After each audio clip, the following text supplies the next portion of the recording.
Le 12 août 2003, dans un village isolé du delta du Niger, un bébé d'1 an, Adana, a disparu sans laisser de traces.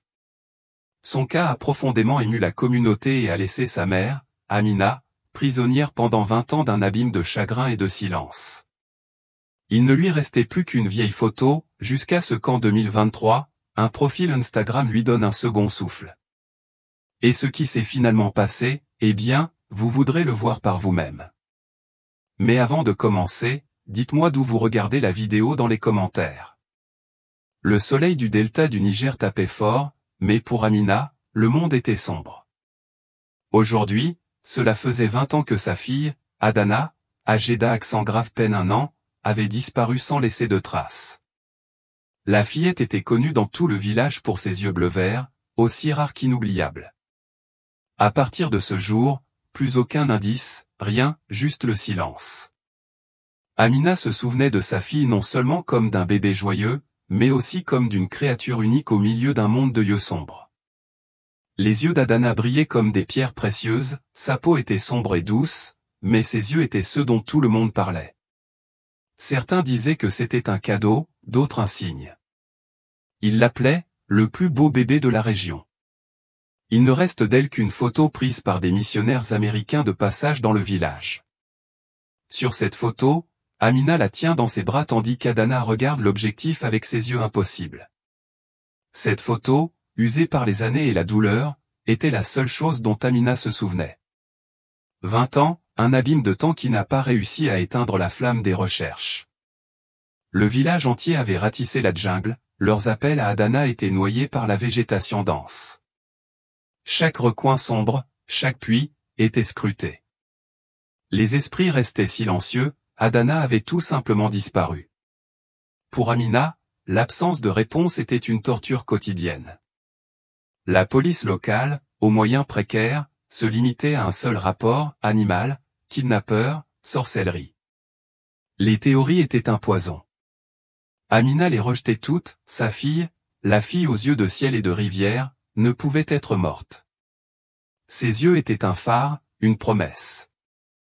La vie au village continuait, la tragédie d'Adana n'était plus qu'un triste murmure, mais Amina ne se reposait pas. Sa quête était une fièvre silencieuse. Chaque étranger était une interrogation silencieuse de son regard. Elle se rendait sur les marchés non pas pour vendre, mais pour chasser, scrutant la foule à la recherche d'un éclair de verdure à ses côtés. Ses maigres économies étaient dépensées en faux espoirs vendus par des charlatans. C'est faux, disait-il. Laissez-la partir, suppliait sa sœur. Impossible, répondait-elle. La photo d'Adana était son seul point d'ancrage, la raison pour laquelle ses pieds continuaient à bouger chaque matin. L'espoir, bien que douloureux, était sa seule nourriture. Les années passées dans le village du delta du Niger s'écoulèrent comme la boue d'une rivière après la saison des pluies, lentes, lourdes, laissant une marque indélébile sur Amina. Chaque cycle de semailles et de récolte était un tournant dans la spirale de l'attente qui était devenue son seul compagnon. La jeunesse avait disparu de son visage, devenu un parchemin de rides qui racontait sa souffrance incessante. Ses mains, autrefois robustes pour travailler la terre, portaient désormais les frémissements de l'âge et de l'angoisse. Mais dans le sanctuaire de sa mémoire, l'image d'Adana et, surtout, ses yeux bleu-vert refusaient de vieillir, brillant d'une intensité provocante. Sa solitude fut quelque peu atténuée par l'arrivée de Shamaka, sa nièce orpheline, animée d'une curiosité insatiable pour le monde extérieur au village. Shamaka apporta avec elle un petit appareil rectangulaire qui, prétendait-il, contenait le monde entier, un smartphone doté d'un ingénieux panneau solaire. Avec l'énergie de son âge, Shamaka était déterminée à connecter Amina. Un après-midi, alors que le ciel se déchirait sous l'effet d'une tempête tropicale qui transformait le monde extérieur en un enfer liquide et sonore, les piégeant dans l'obscurité de la cabane, la jeune femme insista. « Écoute, mec, c'est Instagram. C'est comme le marché, mais avec des gens du monde entier qui partagent leur vie. » Amina, avec la résignation de celle qui a mené de plus grandes batailles, prit l'appareil. Ses doigts rugueux et maladroits glissèrent sur l'écran froid, observant un défilé d'images étrangers, pour la plupart, incompréhensibles, des assiettes aux colorants artificiels, des jeunes gens aux grimaces étranges, des paysages de villes de béton qui semblaient dévorer le ciel. Elle s'apprêtait à fermer les yeux, bercée par le défilement monotone des photos et le rugissement de la pluie, lorsque son doigt s'immobilisa. Ce n'était pas une décision consciente, il se figea simplement dans un coin de l'écran, comme face à une apparition divine ou à un coup du sort. Une miniature représentait le visage d'une jeune femme à la peau d'ébène, les cheveux coiffés d'une coiffure complexe et sophistiquée. Elle était belle, rayonnant d'une assurance presque arrogante, mais ce n'était pas son allure qui figeait le cœur d'Amina. Ce sont ses yeux, ce même bleu-vert impossible qui semblait absorber la lumière et la renvoyer avec l'éclat des pierres précieuses les plus rares. C'étaient les yeux d'Adana. Shamaka baissa les yeux, ne comprenant pas l'ampleur du cataclysme qui se déchaînait dans l'âme de sa tante. Oh, c'est un mannequin, mec. On dit qu'elle est très célèbre en Amérique. Elle s'appelle Alicia Friedman. Comment la connais-tu? Demanda Amina, mais elle n'entendit pas son nom, seulement l'écho assourdissant de son propre sang qui lui martelait les oreilles. Alicia Friedman, un nom étrange, un son étrange, mais ses yeux sur la photo, en eux, elle reconnut l'âme de sa fille. Le visage s'était épanoui, les contours enfantins s'étaient transformés en ossature féminine. Le corps était celui d'une inconnue, mais les yeux étaient le sanctuaire d'Adana, l'empreinte de son existence, la preuve vivante qu'Amina attendait depuis 20 ans. Le téléphone lui échappa des mains tremblantes et atterrit sans bruit sur la natte. L'image d'Alicia Friedman brillait comme un phare dans l'obscurité, un tourbillon d'espoir fou, de peur paralysante et d'une joie si douloureuse qu'elle la pliait en deux. Était-ce une hallucination? Un mirage cruel tissé par son désir? Ou peut-être, dans l'immensité et l'incompréhensible océan numérique, venait-il de trouver le rivage qu'il cherchait? Le nom d'Alicia Friedman ne lui disait rien, mais les yeux sur la photo la retenaient, ils étaient le seul point fixe dans sa mer de doute. Les jours suivants virèrent à l'obsession. Amina mangeait et dormait à peine. Shamaka, le cœur serré en voyant sa tante dépérir, tenta de semer le doute. Tante, le monde est très grand, ce n'est peut-être qu'une similitude, dit-il doucement. Mais Amina l'ignora. Une certitude la brûlait, un feu alimenté par un instinct animal qu'aucune logique ne pouvait éteindre. Elle força Shamaka à l'aider, qui, tiraillé entre la peur d'une nouvelle déception et une curiosité dévorante, se mit à dévorer chaque miette d'information sur Alicia Friedman, chaque photo, chaque publication, chaque commentaire sur les réseaux sociaux. Alicia était mannequin et vivait à New York.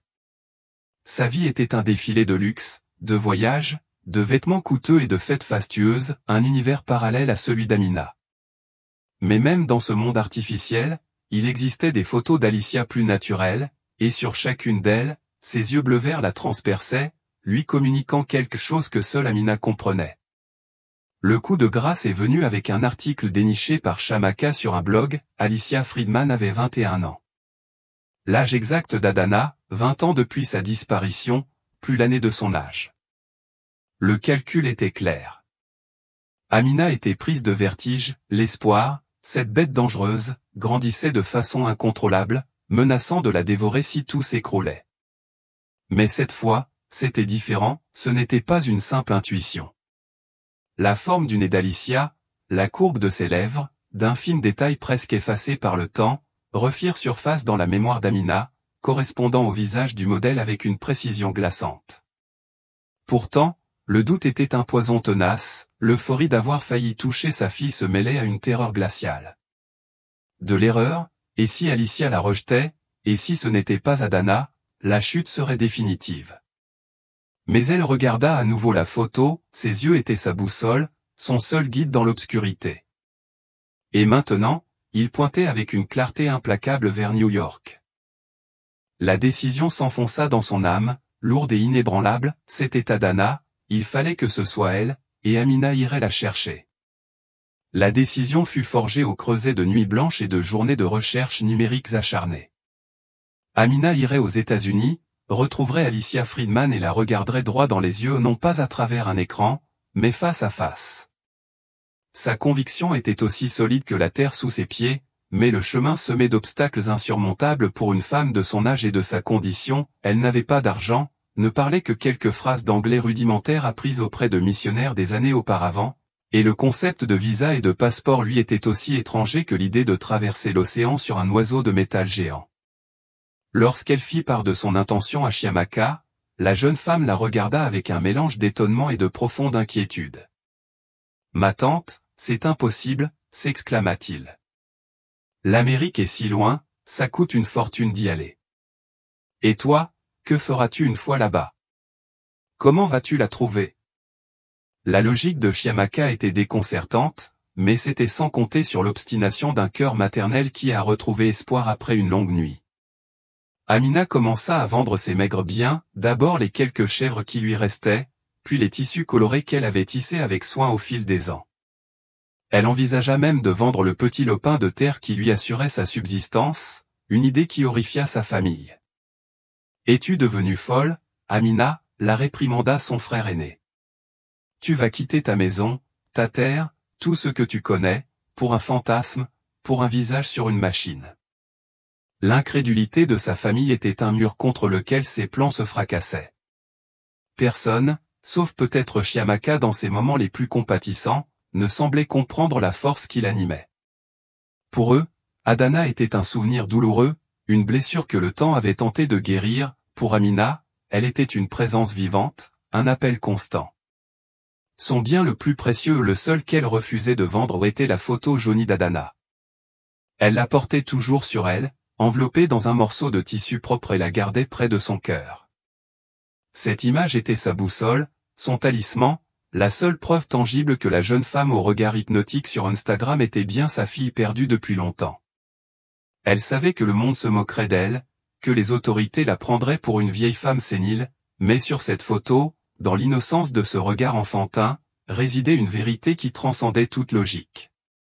Avec une détermination farouche, et après plusieurs mois de sacrifices et de démarches administratives locales, avec l'aide occasionnelle d'un fonctionnaire compatissant que Chiamaka parvint à contacter, Amina obtint un passeport et, miraculeusement, un visa touristique pour les États-Unis. Le billet d'avion, payé avec le total de ses ventes et l'aide secrète de Chiamaka qui avait vendu certains de ses biens à l'insu d'Amina, n'était qu'un aller simple. Il n'y avait pas d'argent pour le retour, Amina n'en avait pas besoin. Elle allait retrouver sa fille, et c'était tout ce qui comptait. Le jour de son départ, le village lui fit ses adieux avec un mélange de pitié et d'admiration. Tandis que le vieux bus s'éloignait sur la route poussiéreuse, Amina serrait la photo d'Adana contre sa poitrine. Le voyage était une folie, un pari désespéré contre un destin cruel, mais pour la première fois depuis 20 ans, elle ne ressentait pas seulement de la douleur, elle ressentait le vertige de l'action, la tension d'une mission qu'elle s'apprêtait, contre toute attente, à entreprendre. New York l'engloutit. L'aéroport JFK était un monstre de bruit, de lumière et un tourbillon de visages étranges. Amina, serrant son sac avec la photo d'Adana et ses dernières économies, se sentait comme une fourmi dans une fourmilière géante. Le peu d'anglais qu'elle avait mémorisé s'évanouit, seule l'image des yeux d'Alicia Friedman, gravée dans sa mémoire, la maintenait en vie. Les premiers jours furent un cauchemar, une chambre bon marché dans un quartier hostile, un plan inutile et le choc constant de l'indifférence d'une ville qui ne s'arrêtait pour personne. Elle chercha ses yeux bleu-vert à chaque coin de rue, sur chaque visage anonyme du métro, dans les parcs remplis d'inconnus, mais ne trouva que frustration. Les agences de mannequins étaient des forteresses imprenables pour une femme africaine âgée, sans rendez-vous et parlant un anglais approximatif. L'argent s'écoulait au compte-gouttes, et le doute commença à ronger sa détermination, elle n'était qu'une vieille folle poursuivant un rêve irréaliste. Un après-midi, le désespoir la submergea. Elle pleurait en silence sur un banc, la photo d'Adana dans ses mains tremblantes, lorsqu'une voix la surprit. « Ça va, madame ?» C'était une grande jeune femme à la peau foncée et au regard vif. Son anglais était clair, mais avec une nuance. « Je m'appelle Sarah Adébalo », se présenta TL en s'asseyant à côté de lui. « Mes parents sont nigérians. Toi aussi, n'est-ce pas ?» En l'entendant parler en igbo, Amina ressentit un tel soulagement qu'elle faillit s'effondrer dans la chaleur de sa langue maternelle. Avec la compréhension d'une compatriote, Amina se mit à nu. Elle raconta l'histoire d'Adana, la disparition, les 20 années d'angoisse et la découverte sur Instagram qui l'avaient conduite là. Elle sortit la photo, sa seule et fragile preuve. Sarah écoutait, son expression passant de la surprise à une profonde empathie. Elle prit délicatement la photo. Ses yeux sont incroyables, Madame Amina. Votre histoire est bouleversante. Il marqua une pause, une décision se formant dans son regard. Je suis avocat et j'offre une assistance juridique gratuite. Je ne promets pas de miracle, mais laissez-moi essayer. Vous avez traversé un océan, vous méritez une chance. C'est ce qu'Amina a ressenti, une lueur d'espoir dans l'obscurité. Sarah Adébalo lui a donné ses coordonnées et lui a expliqué la difficulté d'approcher une famille comme les Friedman, protégée par sa fortune et ses avocats, mais elle a promis d'enquêter, de consulter les archives et de tenter l'impossible. Cette nuit-là, dans sa chambre solitaire, Amina sentit un poids s'alléger, elle n'était plus seule. Un ange nigérian, une avocate nommée Sarah, avait croisé son chemin. L'incertitude persistait, tendue, mais désormais partagée avec une détermination nouvelle. Fidèle à sa parole, Sarah se mit à agir avec l'efficacité et la ténacité d'une avocate chevronnée. Malgré son jeune âge, elle expliqua à Amina que la première étape et la plus diplomatique serait de tenter de contacter officiellement la famille Friedman. Elle envoya une lettre soigneusement rédigée, exposant les motifs de son enquête d'une manière qui ne sonnait pas accusatrice, mais plutôt comme une demande d'information sensible et vitale. Elle mentionna la ressemblance troublante d'Alicia avec une jeune fille disparue au Nigeria 20 ans plus tôt et joignit une copie de l'unique photo d'Adana. La réponse ne se fit pas attendre, mais elle ne correspondait pas à leurs attentes. Un cabinet d'avocats de renom représentant les Friedman envoya une lettre froide et acerbe. Il niait catégoriquement toute possibilité qu'Alicia Friedman soit l'enfant disparu. Ils affirmaient avec une certitude juridique qu'Alicia avait été adoptée aux États-Unis par des voies parfaitement légales et vérifiables. Selon eux, l'enfant provenait d'une mère biologique américaine souffrant de problèmes de toxicomanie, résidant dans un autre État et dont l'identité était protégée par les lois sur l'adoption. Son dossier médical et la renonciation à la garde de l'enfant étaient dûment documentés. Toute tentative de contacter directement la famille Friedman ou Alicia, avertirent-ils, serait considérée comme du harcèlement et des poursuites judiciaires seraient engagées. La lettre était un mur juridique conçu pour intimider et dissuader. Amina sentit l'espoir né grâce à l'aide de Sarah Setiolé. « Que devons-nous faire maintenant » demanda-t-il au jeune avocat, le désespoir perçant sa voix. « Nous n'abandonnerons pas si facilement » répondit Sarah, même si son visage reflétait la difficulté de ce nouvel obstacle. Cette réponse est courante dans ces cas-là, ils protègent leurs clients, mais cela nous donne aussi des informations. Ils savent que nous sommes ici et ils connaissent nos intentions. Sarah décida qu'une approche plus directe, quoique risquée, s'imposait. Grâce à ses relations et à une persévérance admirable, elle obtint l'adresse de la résidence Friedman, une imposante demeure dans l'un des quartiers les plus huppés de la ville. Elle savait qu'arriver à l'improviste était audacieux, presque une provocation, mais elle estimait qu'Amina avait au moins besoin qu'Alicia la voie, même de loin. Un matin, ils rassemblèrent leur courage et prirent un taxi pour se rendre au manoir. La propriété était entourée de hauts murs et d'une clôture en fer forgé. Un agent de sécurité en uniforme les intercepta avant même qu'ils puissent s'approcher de l'interphone. Sarah tenta d'expliquer la situation, mais le garde, visiblement sous ses ordres, refusa de les laisser entrer ou d'annoncer leur arrivée. Lorsqu'Amina, désespérée, tenta de montrer la photo d'Adana par la fenêtre de la voiture du gardien, celui-ci menaça d'appeler la police. Vaincus, ils retournèrent au modeste appartement d'Amina, la frustration les rongeant. Le téléphone de Sarah sonna. Étonnamment, il provenait du cabinet Friedman, peut-être pour contrôler la situation et éviter un scandale. Si Amina persistait, ils proposèrent une rencontre non pas avec les parents, mais avec Alicia Friedman elle-même. Ils insistèrent sur le fait que la rencontre serait brève, dans un lieu neutre ou une salle de conférence de leur cabinet et en présence des avocats des deux parties. On avait dit à Alicia qu'une Nigériane avait cru à tort qu'il s'agissait peut-être d'une parente perdue de vue depuis longtemps. Amina avait du mal à contenir sa nervosité. Le jour de la rencontre, elle avait revêtu ses plus beaux vêtements, ce qu'elle avait apporté du Nigeria pour une occasion spéciale qu'elle n'aurait jamais imaginée. Alicia Friedman entra dans la salle de conférence, accompagnée d'un avocat à l'air sévère. Elle était encore plus impressionnante en personne que sur les photos, grande, élancée, avec une élégance naturelle que ses vêtements coûteux ne faisaient qu'accentuer. En voyant ses yeux de près, le cœur d'Amina fit un bond douloureux, c'étaient les yeux d'Adana, sans aucun doute. Mais le regard d'Alicia était froid, distant. Elle écouta le récit d'Amina, traduit par Sarah, avec une expression d'incrédulité polie. Lorsqu'Amina, les mains tremblantes, lui tendit la photo d'Adana, Alicia y jeta un bref coup d'œil et la lui rendit avec un geste de dédain presque imperceptible. « Je suis vraiment désolé pour votre perte, madame, dit Alicia d'une voix cultivée, dénuée d'émotion, mais vous trompez-vous ? Je suis née dans ce pays, mes parents m'ont adopté légalement. Cette histoire de fille disparue en Afrique ne me concerne pas. Je comprends qu'il puisse y avoir une ressemblance, mais c'est tout. » Il s'est levé, signalant la fin de la réunion. « J'espère que tu retrouveras ta fille un jour, mais je ne suis pas elle. » La froideur d'Alicia, son déni absolu, furent comme une gifle pour Amina. Alors que la jeune femme quittait la salle d'audience, laissant une Amina dévastée et une Sarah pensive, l'avocat des Friedman s'approcha de Sarah. « Comme vous pouvez le constater, dit-il d'un air suffisant, tout le monde a perdu son temps. Je suggère à votre client d'accepter la réalité et de laisser cette affaire en suspens. » Le mur de l'incrédulité semblait plus haut et plus impénétrable que jamais. Amina sombra dans la désolation après la rencontre, le déni glacial d'Alicia Friedman fut un coup dur. Sarah a essayé de garder la flamme vivante.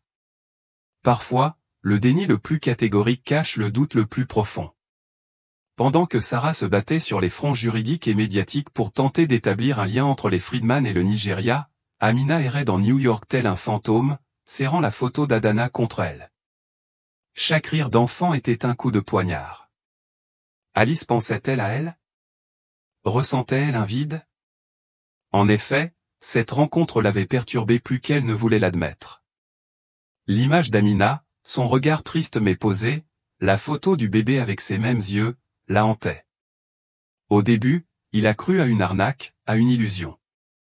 Ses parents adoptifs, les Friedman, ont répété la version officielle de son adoption, sans faille, en lui montrant des documents. « C'est une pauvre femme perdue, ma chérie », lui assura sa mère avec une douceur étudiée. « Ne te laisse pas abattre. » Mais le doute est une graine résistante. Alicia commença à s'interroger, d'où venait une génétique aussi unique, si ses parents adoptifs présentaient des traits européens communs. Elle se souvint des questions de son enfance sur son « autre mère », auxquelles elle répondait toujours par la même histoire évasive. Les détails qu'Amina racontait sur le village, sur le bébé Adana, étaient trop vivants, trop chargés d'émotions pour être ignorés. La photo du bébé, bien que décolorée, provoquait une étrange impression de déjà-vu. Des images fugaces assaillirent son esprit, l'odeur de la terre humide, l'écho des tambours, une chaleur intense. Fantasme ou fragment d'un passé effacé. La tension monta. Un soir, ne supportant plus l'incertitude, Alicia pressa les Friedman. « Y a-t-il quelque chose, qu'ils ne m'ont pas dit à propos de mon adoption ?» Il vit la panique traverser leurs yeux avant qu'ils ne reprennent leur sang-froid et ne répètent la version officielle. Mais leur nervosité était évidente. Quelques jours plus tard, en parcourant compulsivement les albums de famille à la recherche d'une échappatoire à l'histoire, Alicia tomba sur une photo d'elle, âgée d'environ 3 ans, portant une robe colorée. Un frisson la parcourut, le motif et les couleurs ressemblaient étrangement à ceux de la robe du bébé sur la photo d'Amina. Une autre coïncidence. L'inquiétude devint une fissure dans le mur de ses certitudes. L'histoire de cette vieille Nigériane n'était plus une folie lointaine, mais un murmure insistant dans sa tête. Le déni commençait à laisser place à la peur et à un étrange besoin de savoir. L'inquiétude d'Alicia Friedman grandissait de jour en jour, alimentée par les souvenirs fragmentés et les incohérences qu'elle voyait désormais partout. L'histoire d'Amina, autrefois un récit facile à rejeter, résonnait avec une étrange familiarité. Elle a passé des heures sur Internet, non pas à la recherche de tendances mode ni pour préparer sa prochaine séance photo, mais à comparer la photo d'Adana bébé avec ses propres photos d'enfance fournies par les Friedman. La similitude des yeux était indéniable, mais elle commençait à en voir d'autres, la forme du menton, la ligne des cheveux. Était-ce une simple coïncidence génétique, un caprice de la nature, ou y avait-il autre chose? Une nuit, incapable de dormir, Alice confronta ses parents adoptifs plus directement que jamais. « Es-tu absolument sûr qu'il n'y a rien d'autre dans mon histoire d'adoption? Tu n'as oublié aucun détail, aussi insignifiant soit-il. » Les Friedman, visiblement mal à l'aise face à l'intensité des propos de leur fille, ont réitéré leur version. « Chérie, on t'a déjà tout dit, » dit M. Friedman d'un ton qui se voulait rassurant, mais qui parut forcé à Alicia. « Tu as été une bénédiction pour nous, un cadeau. L'agence nous a assuré que tout était légal et transparent. » Il se tordait les mains, il y avait une tension dans l'air que je n'avais pas remarquée auparavant. Pendant ce temps, Sarah Adébalo n'avait pas relâché ses efforts. Elle savait que s'attaquer à une famille aussi puissante que les Friedman exigeait plus que la parole d'Amina et une vieille photo, elle avait besoin de preuves tangibles. Elle avait officiellement demandé l'accès au dossier d'adoption d'Alicia, mais s'était heurtée à la résistance juridique attendue et au mur de la confidentialité. Cependant, l'avocate avait un atout dans sa manche.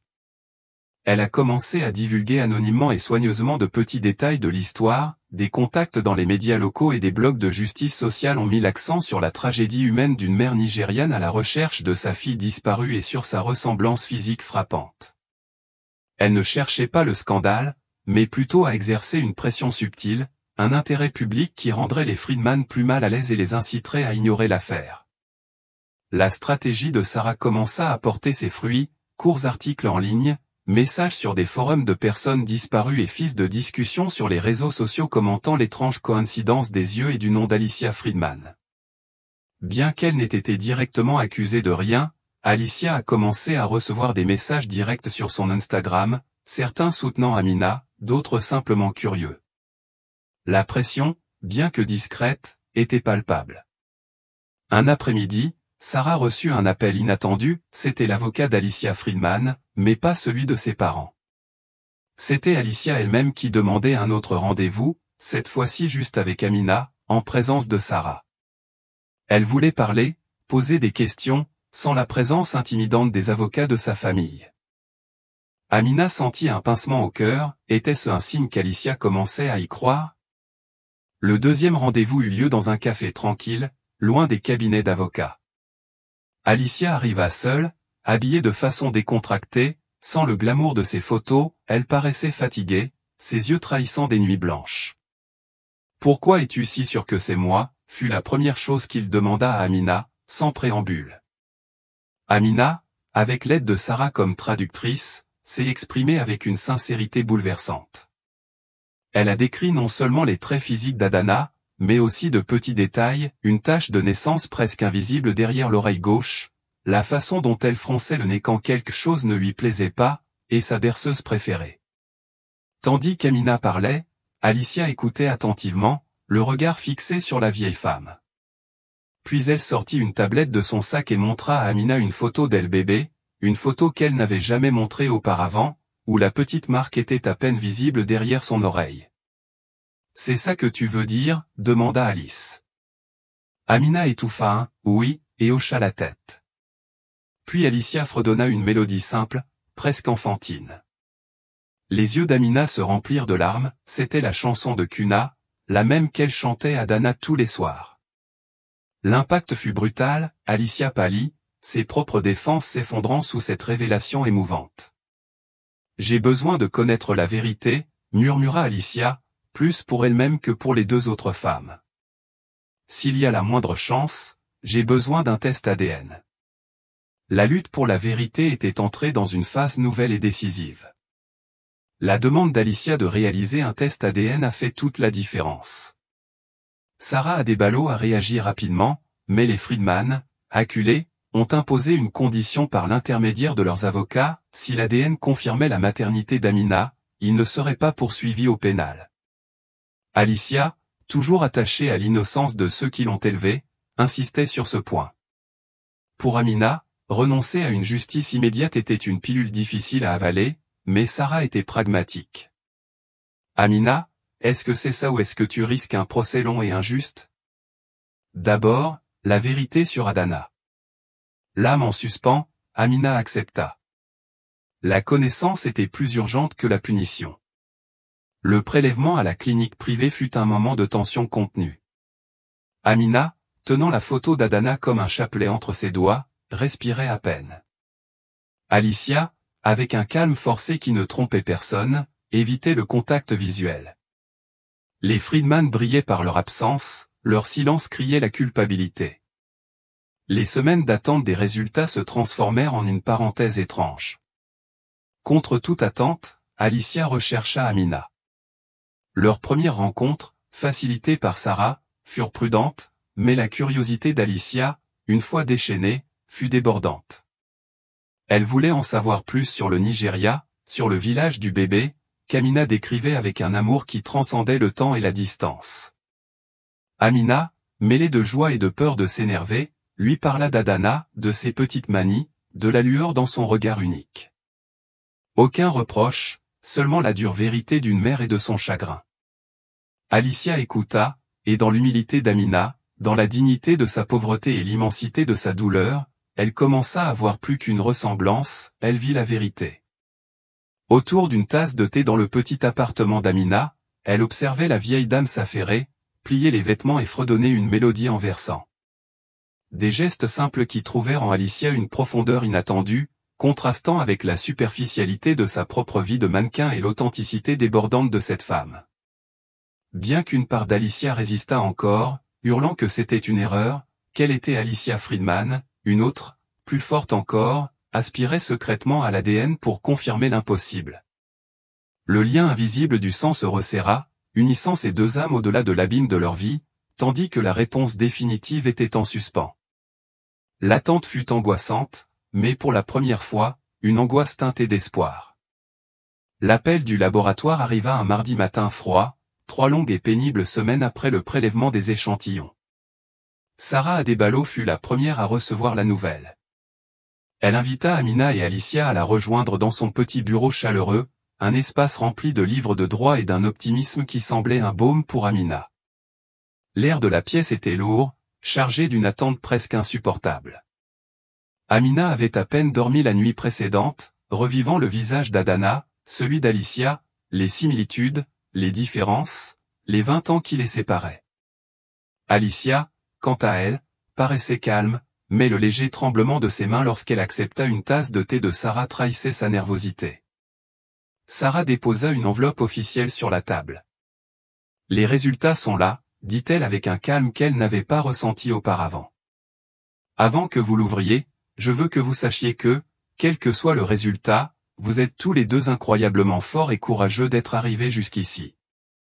Quoi qu'il arrive, je serai là pour vous soutenir. » Amina ferma les yeux un instant, murmurant une prière silencieuse. Alicia fixait l'enveloppe comme si elle contenait la réponse à toutes les énigmes de son existence. Sarah prit un coupe-papier et, d'une main ferme, déchira le papier, en sortit un document à en-tête officielle et commença à le lire en silence, son regard parcourant rapidement les lignes du texte technique. Amina observait chaque micro-expression du visage de l'avocat, essayant de déchiffrer la sentence avant qu'elle ne soit prononcée. Les secondes s'éternisèrent. Finalement, Sarah leva les yeux, croisant d'abord le regard d'Amina, et un léger sourire, presque imperceptible mais chargé de sens, apparut sur ses lèvres. Puis elle regarda Alicia. La probabilité de maternité entre Madame Amina et vous, Alicia, est de 99,999%. Silence. Un silence si absolu qu'Amina entendit les battements de son cœur. Puis un sanglot étouffé jaillit de sa gorge, un son qui contenait 20 ans de douleur, de recherche et de désir. Les larmes, ses vieilles compagnes, roulèrent librement sur ses joues ridées. Ce n'étaient pas des larmes de tristesse, mais d'une libération si profonde qu'elle en eut le souffle coupé. « C'est Adana, mon Adana », murmura-t-il. Alicia se figea, pâle comme le papier que Sarah tenait. Le monde autour d'elle sembla tourner, les mots, 99%, résonnèrent dans sa tête. Une part d'elle-même, celle qui avait commencé à soupçonner et à relier les points, ressentit une étrange confirmation, mais l'Alicia Friedman qui avait grandi dans le luxe et la sécurité résistait, refusait d'accepter. Une vérité qui a brisé les fondements de son identité. C'est impossible, murmura Alicia, plus pour elle-même que pour les autres. Elle regarda Amina, la Nigériane qui prétendait être sa mère, et vit le reflet de ses propres yeux se remplir de larmes. Le lien était indéniable, biologique, irréfutable, mais l'accepter signifiait que toute sa vie n'avait été qu'un mensonge. Ses parents, John et Miriam Friedman, lui avaient menti, l'histoire de la mère toxicomane, l'adoption légale, tout était une imposture. La confusion fit place à la colère, puis à une panique glaciale. Elle se leva brusquement, renversant la tasse de thé, qui se brisa au sol. « J'ai besoin d'y aller », balbutia Théil en se dirigeant vers la porte. Sarah a essayé de l'arrêter. « Alice, attends, parlons de ça. » Mais Alicia quittait déjà le bureau, fuyant une vérité qui l'écrasait. Amina, malgré son propre choc, ressentit une pointe de douleur face à la réaction de sa fille. Ce n'étaient pas les joyeuses retrouvailles dont elle rêvait depuis tant d'années, c'était un tremblement de terre, une révélation qui menaçait de détruire tout ce qu'Alicia avait connu. L'après-midi même, Alicia confronta les Friedman. Elle arriva au manoir familial comme un ouragan, rapport ADN en main. « Explique-moi ça », demanda-t-elle, la voix tremblante de rage et de douleur. « Qui est Amina ? Et qui suis-je, vraiment ?» Les Friedman, confrontés à des preuves irréfutables, tentèrent de garder leur sang-froid, mais leur visage pâle et leur regard fuyant les trahirent. Ils clamèrent leur innocence et la légalité de l'adoption. « Chérie, il doit y avoir un problème avec ce test, » dit Madame Friedman en essayant de la serrer dans ses bras. « Nous t'aimons, nous sommes ta famille. »« Ne me touche pas », s'écria Alice en s'éloignant. « On m'a menti toute ma vie. Je veux la vérité. » La façade de la famille parfaite se fissurait, révélant les douloureuses fissures d'un secret longtemps gardé. L'indéniable vérité avait éclaté au grand jour, et ses conséquences commençaient à peine à se faire sentir. Le résultat ADN frappa Alicia Friedman comme un tsunami. Elle quitta le monde des Friedman, d'Amina, de Sarah. Son appartement luxueux devint son bunker, un refuge face à une vérité qui menaçait de l'anéantir. Le choc la paralysa, elle évitait les appels, les messages, elle avait besoin de silence pour entendre le rugissement de son monde qui s'écroulait. Mais l'implacable vérité s'infiltrait dans ses nuits blanches. L'image d'Amina sur la photo, désormais biologiquement certaine, était le reflet de son enfance. Des détails oubliés refirent surface, une aversion inexplicable pour certaines saveurs qu'Amina avait décrites comme banales dans son village, des rêves récurrents d'une rivière boueuse sous un soleil de plomb, une mélodie africaine qu'elle fredonnait parfois sans savoir pourquoi. Sa loyauté envers les Friedman se heurtait violemment à la dure réalité de ses origines. Les excuses de ses parents adoptifs devinrent de plus en plus fausses, de plus en plus désespérées.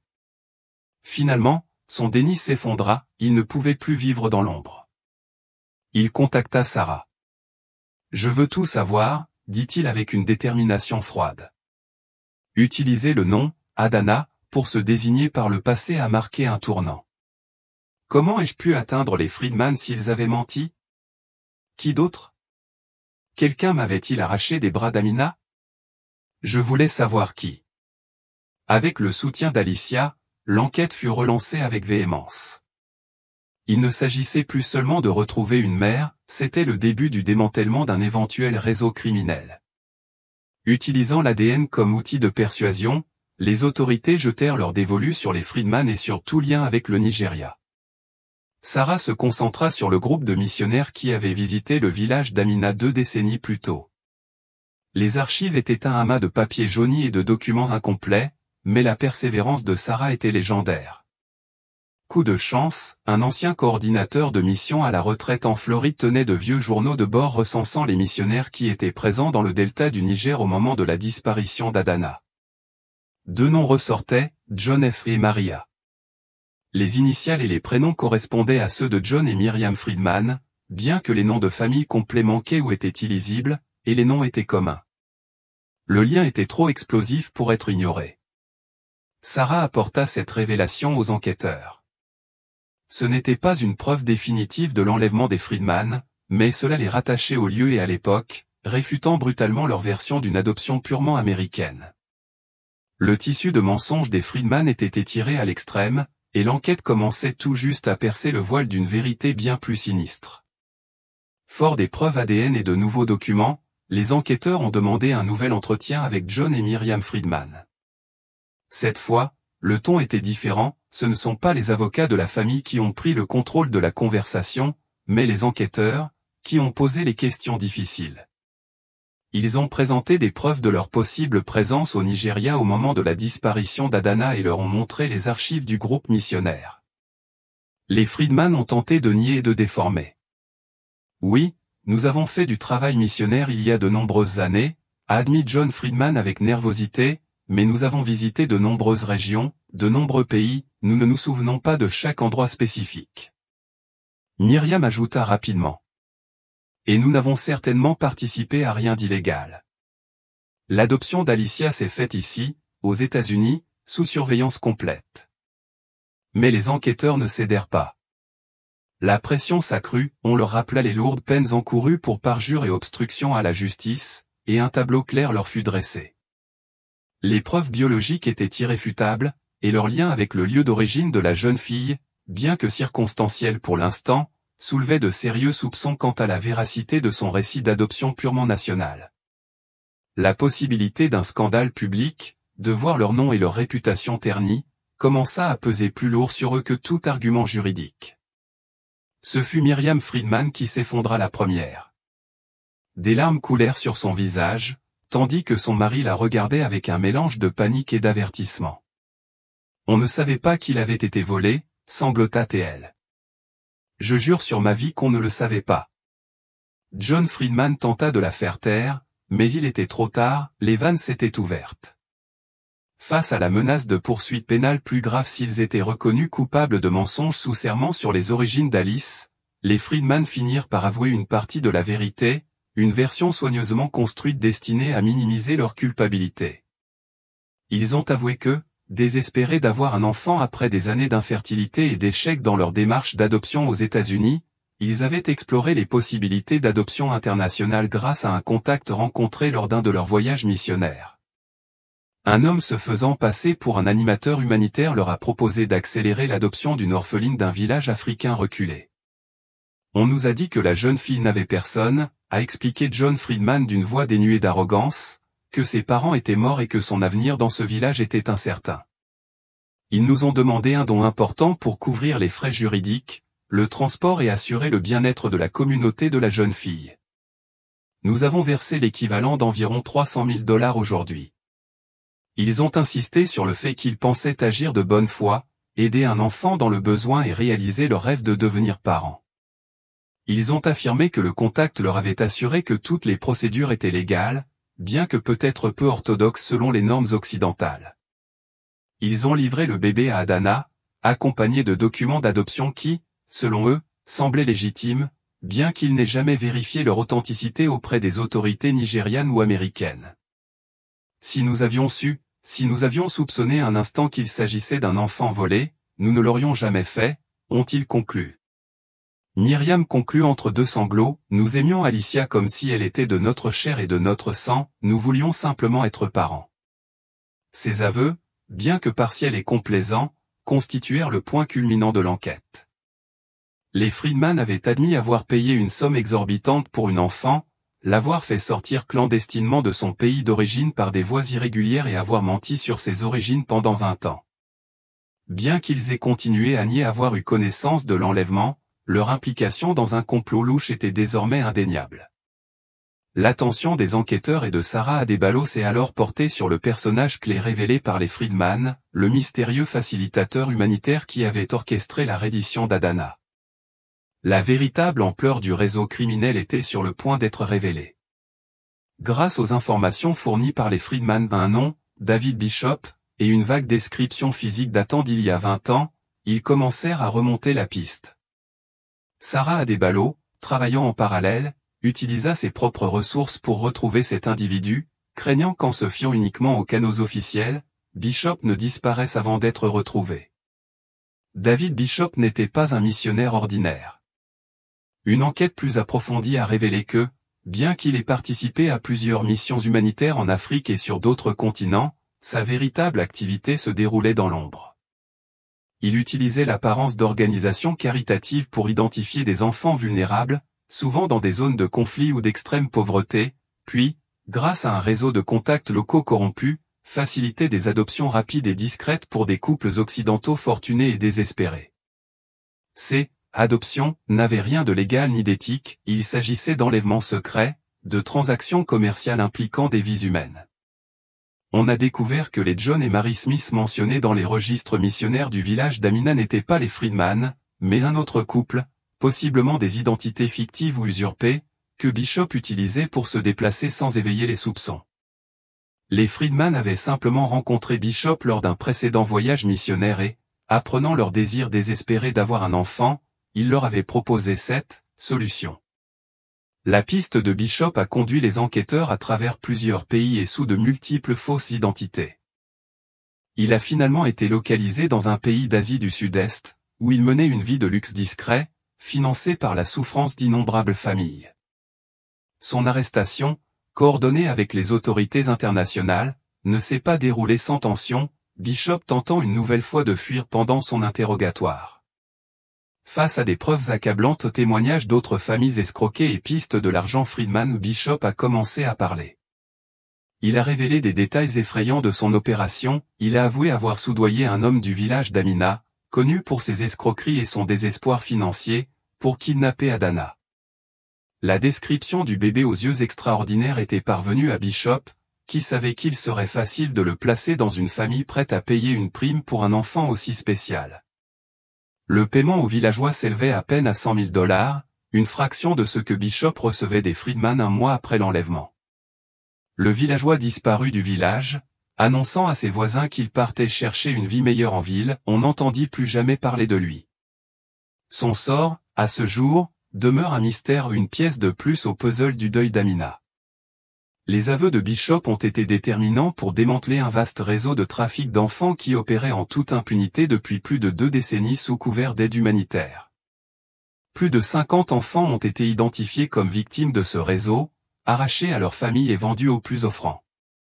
D'autres membres de l'organisation, complices à divers niveaux, ont été identifiés et arrêtés dans plusieurs pays.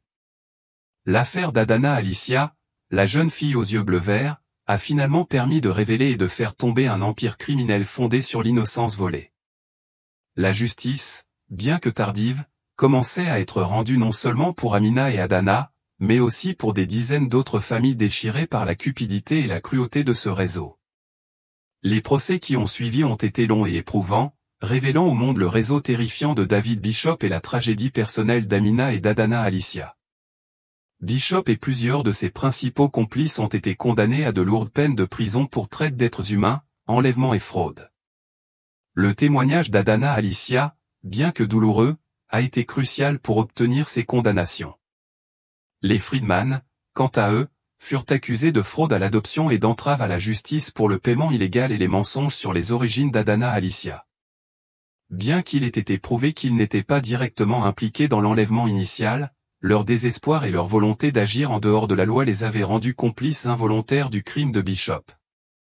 Ils perdirent la garde légale d'Adana Alicia et reçurent des peines avec sursis et de lourdes amendes. Mais leur plus grande punition fut peut-être la perte de la confiance et de l'amour inconditionnel de la jeune femme qu'ils avaient élevée. Adana Alicia, désormais pleinement identifiée et la vérité sur son passé révélée, se trouvait à un tournant émotionnel.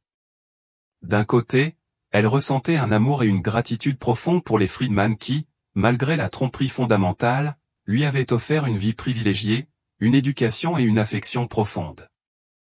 De l'autre, elle ressentait un profond désir de renouer avec Amina, sa mère biologique, et avec la culture et la terre de ses ancêtres.